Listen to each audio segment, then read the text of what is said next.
Hi again. So, Emily Leah has put out another video.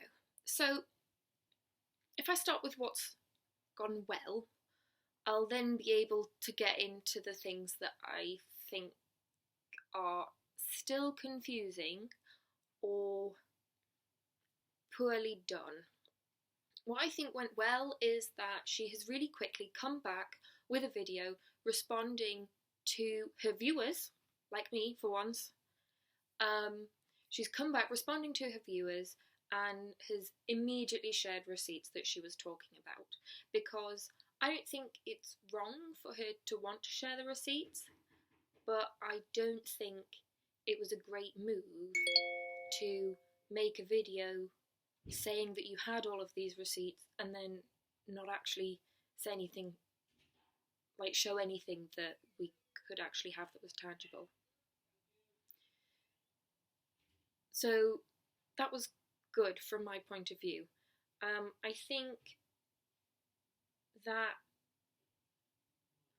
showing everything like she did in this new video was the right thing to do, and I didn't feel like I had wasted 25 or 45 minutes of my life like I had done with the other one.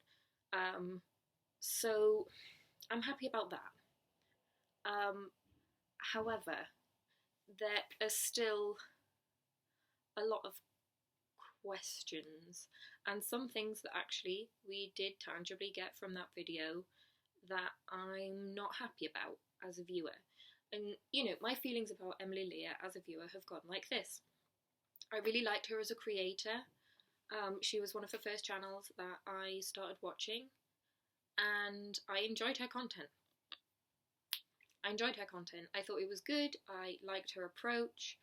I didn't really understand what she'd been talking about when she was vaguely saying, every now and again she would sprinkle in comments that were like, oh, I don't like it when other creators do X, Y, or Z. We don't do that here. So I thought that was a bit strange, but you can't like everything about a person.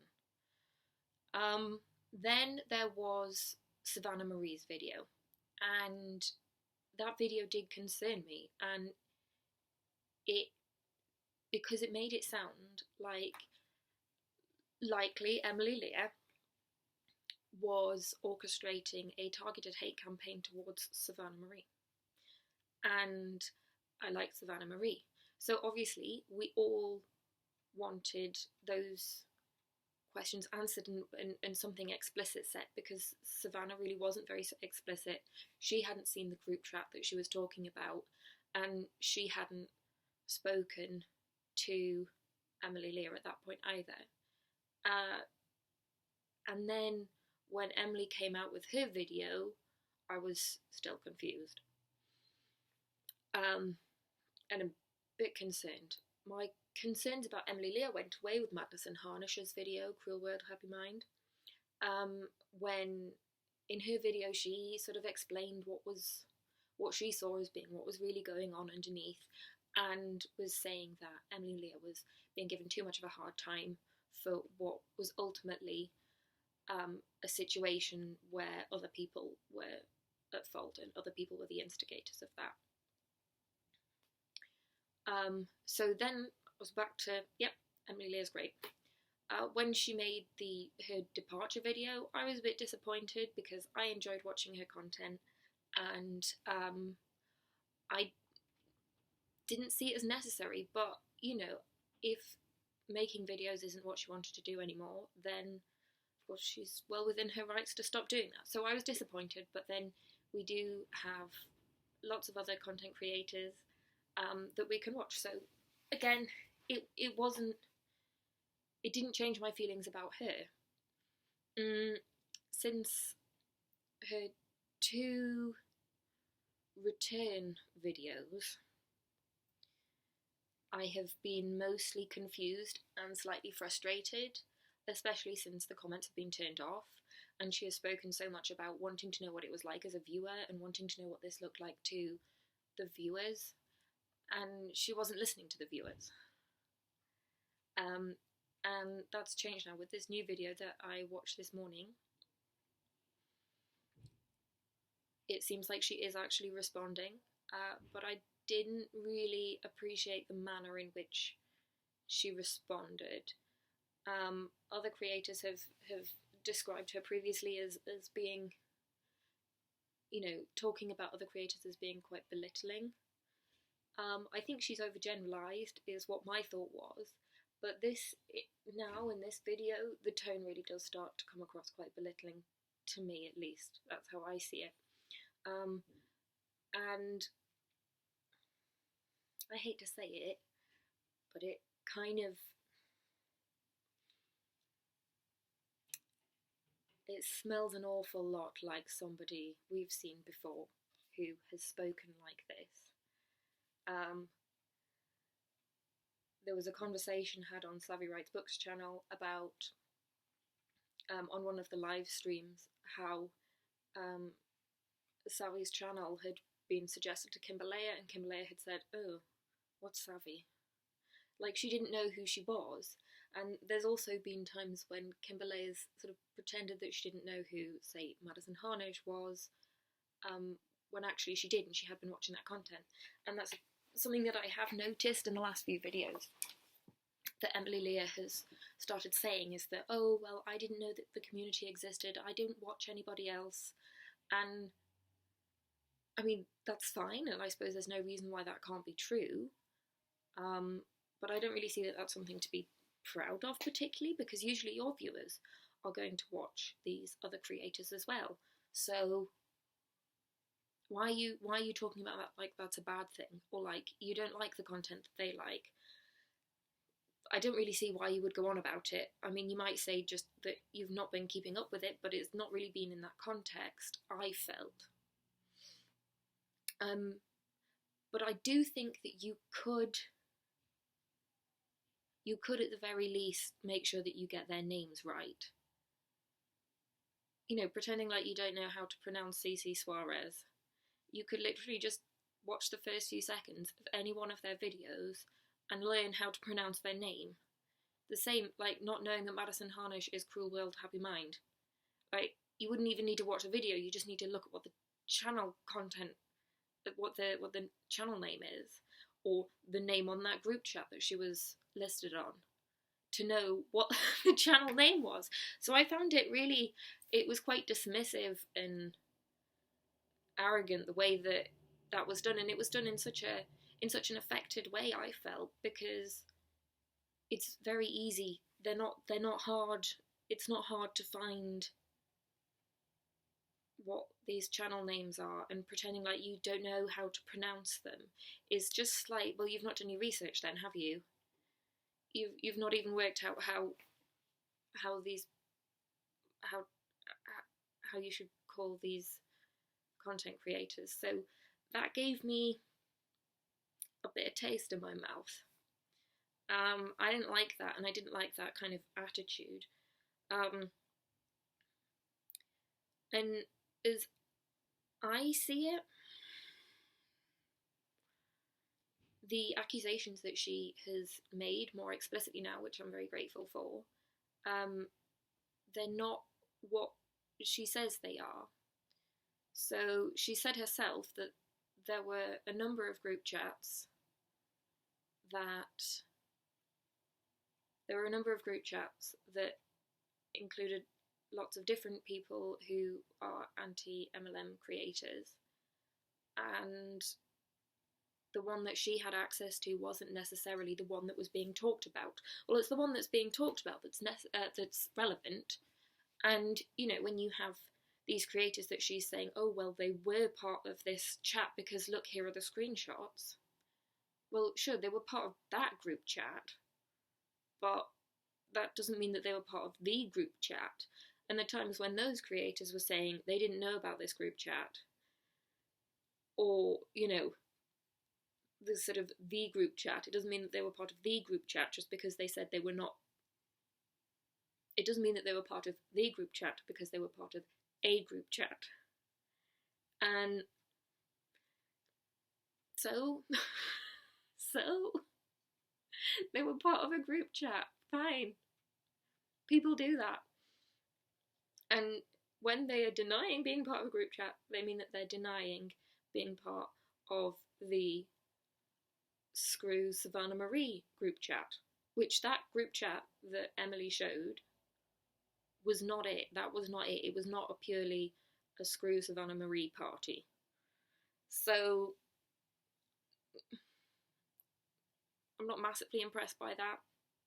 I also, and I don't want to prejudice things, but it also looked to me like it was Kimberlea who had sent Emily these screenshots.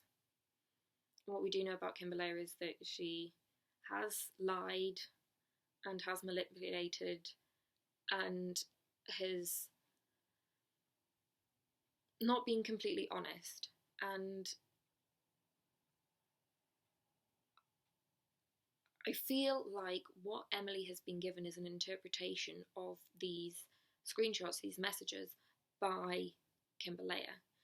And now something that Amanda MC, another anti-MLM channel, said in a video recently has made me think that Emily's verifications might have come from her, because Amanda said that the group chat had originated on Instagram, and the majority of the creators I didn't recognise, and I'm not really on anti-MLM Instagram, so I assumed that that was the group chat that Amanda was also talking about.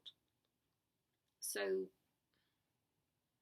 again, it doesn't really, like, it's not showing anything. Maybe there is a Screw Savannah Marie group chat going round, but we only have, I don't know, we only have Emily, Leah, and, well, actually we don't really have anybody's word that that was the one, because Savannah wasn't even part of it. And Emily even said in the video that they kept changing around the members of this group chat. So that doesn't prove that at the time that the screenshots were taken, that those people were in when certain messages were sent, if that makes sense. So I kind of felt like that was non-proof, really, and like we were just being taken for fools here as viewers of Emily, Leah. So I found that disappointing. Also, the screenshots that I saw, the problems with them were not what we had been told they would be. So the reason that I was appalled at the original Savannah Marie video about the situation, the one where the group chat was brought up and Emily, Leah was clearly hinted at being involved, the reason that I personally found that so concerning was because it looked like a targeted hate campaign directed at Savannah Marie, led by Emily, Leah, and it very soon became clear that that wasn't the case. And also, Emily doesn't seem to understand that Savannah Marie was not part of the group chat, so Savannah Marie didn't know whether Emily, Leah was in on this or not.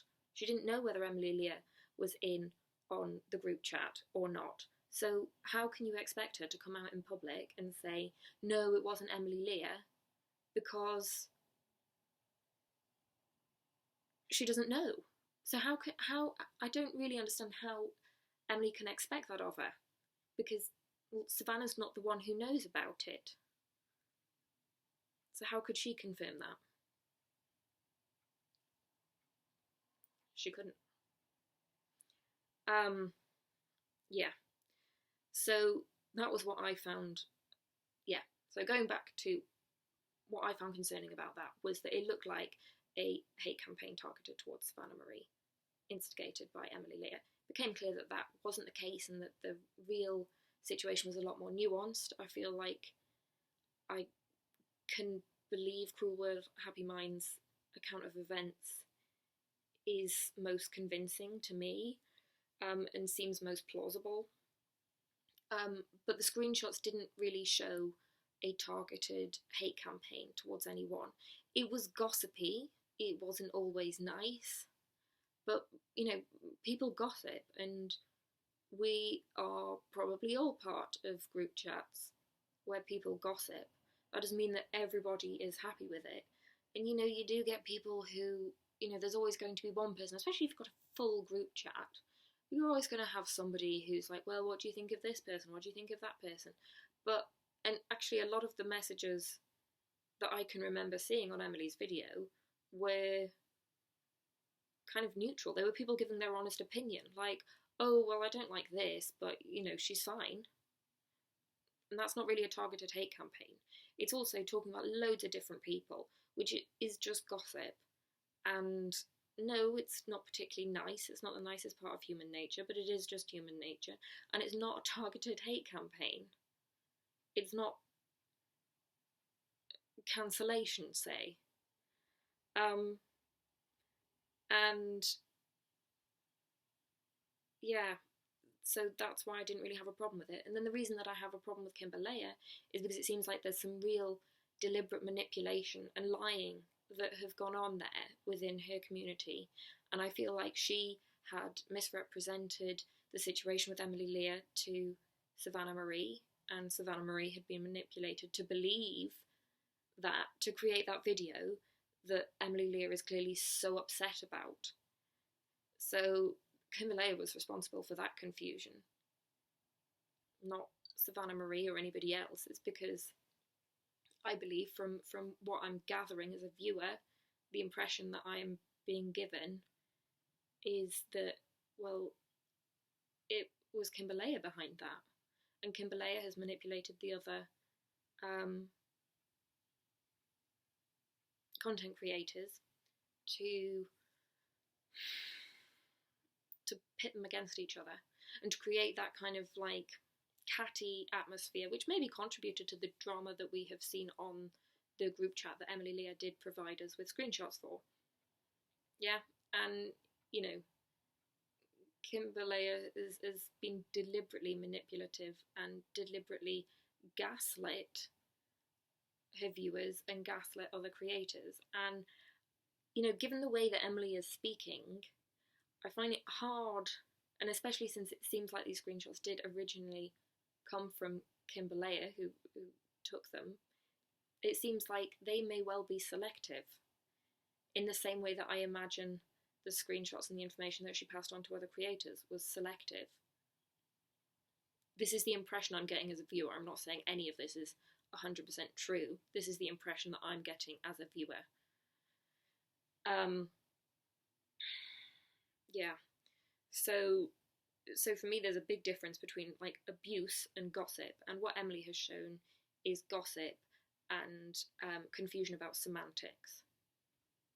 And like, to me, it's not shocking, and it's not put me off watching anybody apart from Emily Leah, perhaps, which is this is the first time that I have been put off by her. And I'm not saying that I won't ever watch any more of her videos, I probably will, but like, she's starting to put me off. I didn't like the attitude that she had, or the fact that she was like, excuse me, or the fact that she was like, I really shouldn't have to do this. I was like, well, no, you didn't have to do this. But if you didn't want to do this, then you shouldn't have put out the previous video saying that you had all of these receipts, but not actually having anything to show for it. So it's not our fault. It's not my fault for going, what are you talking about? You spoke for nothing. You spoke about nothing for 25 minutes. So yeah, this is where I'm kind of starting to get a bit irritated with her. There was also, just a couple of other things that I wanted to talk about, which was, she kept going on about who's dragging it on, and she was like, well, everybody else is dragging it on, and now I'm being accused of dragging it on, but I'm just trying to defend myself. Sure, but I didn't really see a huge amount of self-defense in any of those. Like, Madison Harnish created a whole bit on one of her videos that really was defending herself against a specific allegation. And that was fine. Nobody had a problem with that. Maybe apart from the person she was defending herself against, but, they sorted it out and she removed it from her video. There we go. All done. People can defend themselves on YouTube. I don't feel like what Emily Leah has been doing is self-defense. It seems to be kind of like rumour mongering and like, right, well,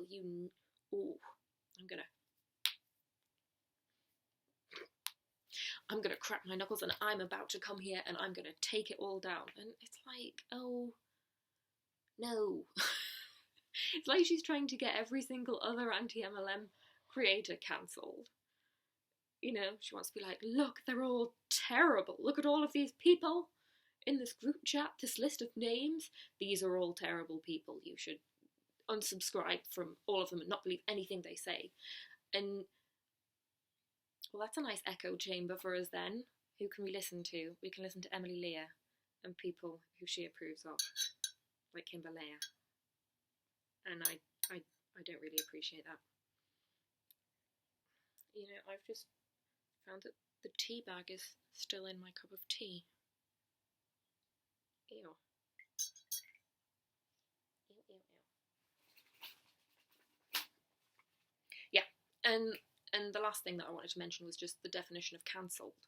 The way that she defined cancelled in her video was very strange. And, you know, we all know that you can go and Google a word and you can find however many definitions of it that you want. But the use of a word is not necessarily the precise thing that it says in any given internet dictionary. It's not. The way that people use words aren't the same as dictionaries. The dictionaries change based on how people use words. And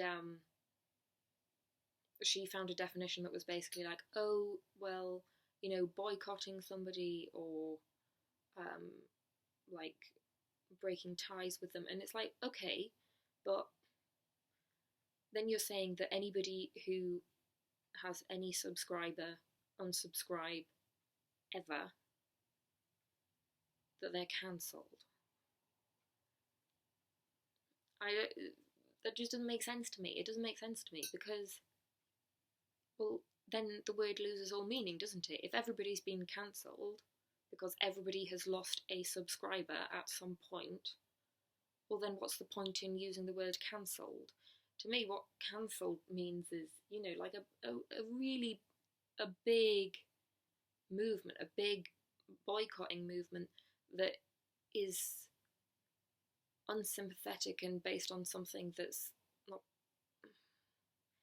you know, not substantial enough to warrant that kind of shunning. Shunning, that's the word that I feel would be associated with being cancelled. There's possibly an argument that Leah has been cancelled, but that's as a result of what she's done, and I would say that that's actually boycotting is the word that I would use. I don't think Emily Leah has been cancelled, but she's kind of working on it. It's like she's working on it, and I feel really let down by her. And I suppose I'm just now one of those other people on the internet who are saying mean things about her. But at this point, I don't feel like she's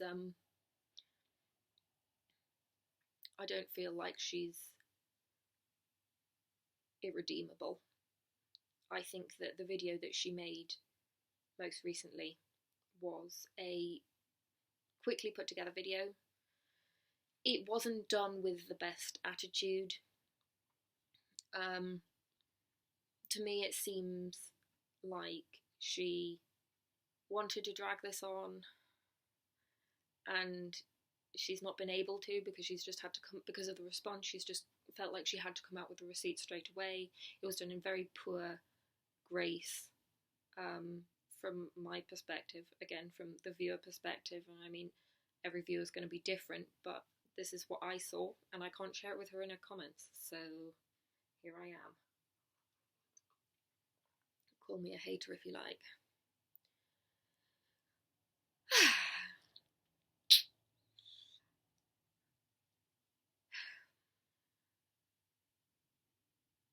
Yeah. What am I doing now? I've run out of things to say. This is when you stop the video, right? Ta-ra.